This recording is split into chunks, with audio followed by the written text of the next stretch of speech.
नमस्कार दोस्तों, आपका स्वागत है आपके अपने YouTube चैनल में।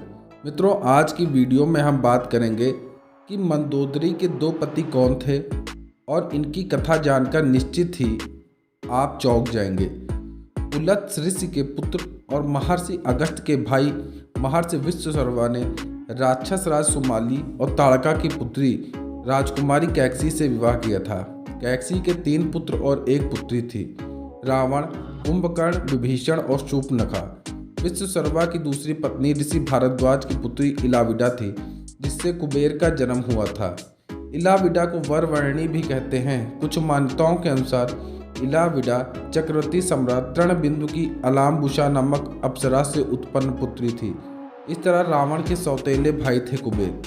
रावण को तैलोक विजयी, कुंभकर्ण को 6 माह की नींद और विभीषण को भगवद प्राप्त का वरदान प्राप्त था। कहा जाता है कि रावण ने कुबेर से ही लंका छीनी थी। रावण ने दित्य के पुत्र मय की कन्या मंदोदरी से विवाह किया, जो हेमा नामक अप्सरा के गर्भ से उत्पन्न हुई थी। विरोचन पुत्र बलि की पुत्री व्रजज्वला से कुंभकर्ण का और गंधर्व राज महात्मा शैलूष की कन्या शर्मा से विभीषण का विवाह हुआ था। मित्रों, अब जानेंगे मंदोदरी के जन्म की कथा। पौराणिक कथा के अनुसार एक बार मधुरा नामक एक अप्सरा कैलाश पर्वत पर पहुंची। देवी पार्वती के वहां ना होने पर वह भगवान शिव को आकर्षित करने का प्रयास करने लगी। जब देवी पार्वती वहां पहुंची तो भगवान शिव की देह की भस्म को मधुरा के शरीर पर देखकर वह क्रोधित हो गई और क्रोध में आकर उन्होंने मधुरा को मेढक बनने का श्राप दे दिया। उसने मधुरा से कहा कि आने वाले 12 सालों तक वह मेढक के रूप में एक कुएं में रहेगी। भगवान शिव के बार बार कहने पर माता पार्वती ने मधुरा से कहा कि कठोर तपस्या के बाद ही वह अपने असल स्वरूप में आ सकती है, और वो भी 1 साल बाद। मधुरा ने 12 वर्ष तक एक कुएं में रहकर मेढक के रूप में कठोर तपस्या की। जब 12 वर्ष पूर्ण होने वाले थे तब मायासुर और उनकी पत्नी हेमा पुत्री की कामना से वहां पर तप शुरू करने पहुंचे, जहां मथुरा तप कर रही थी। जैसे ही मधुरा के 12 वर्ष पूर्ण हुए, वह अपने असली स्वरूप में आ गई और कुएं से बाहर निकलने के लिए मदद के लिए पुकारने लगी। हेमा और मायासुर वहीं कुएं के पास तप में लीन थे। मधुरा की आवाज़ सुनकर दोनों कुएं के पास गए और उसे बचा लिया। बाद में उन दोनों ने मधुरा को गोद लिया और उसका नाम रखा मंदोदरी।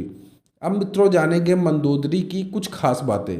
मंदोदरी दित्य के पुत्र असुर राज मायासुर और हेमा नामक अप्सरा की पुत्री थी।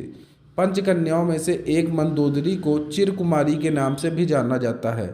अपने पति रावण के मनोरंजनार्थ मंदोदरी ने ही शतरंज के खेल का प्रारंभ किया था।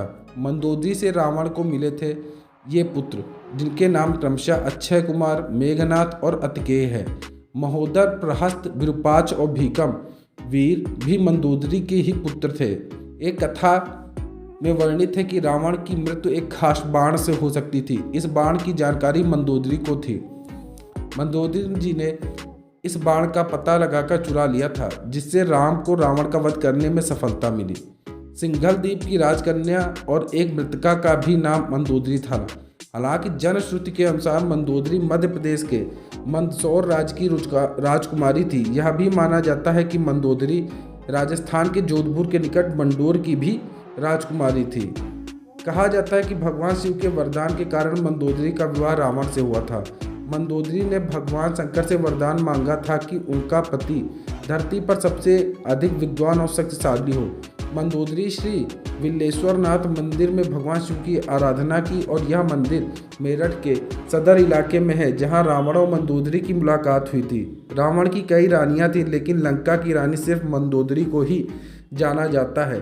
अब दोस्तों, जानेंगे कि आखिर मंदोदरी ने विभीषण से विवाह क्यों किया। मंदोदरी अपने पति द्वारा किए गए बुरे कार्यों से अच्छी तरह परिचित थी। वह हमेशा रावण को यही सलाह देती थी कि बुराई के मार्ग को त्याग कर सत्य की शरण में आ जाएं। लेकिन अपनी ताकत पर घमंड करने वाले रावण ने कभी मंदोदरी की बात को गंभीरता से नहीं लिया। जब रावण सीता का हरण करके लाया था, तब भी मंदोदरी ने उसका विरोध कर सीता को पुनः राम को सौंपने को कहा, लेकिन रावण ने मंदोदरी की एक नहीं सुनी और रावण का राम के साथ भयंकर युद्ध हुआ। ऐसा माना जाता है कि राम और रावण के युद्ध एकमात्र विभीषण को छोड़कर पूरे कुल का नाश हो गया था।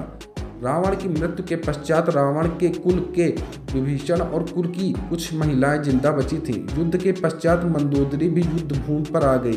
वह अपने पति और पुत्रों और अन्य संबंधियों का शव देखकर दुखी हो गए।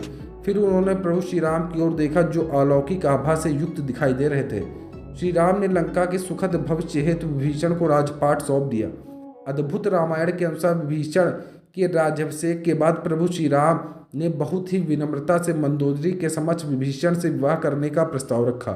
साथ ही उन्होंने मंदोदरी को यह भी याद दिलाया कि वह अभी लंका की महारानी और अत्यंत बलशाली रावण की विधवा है।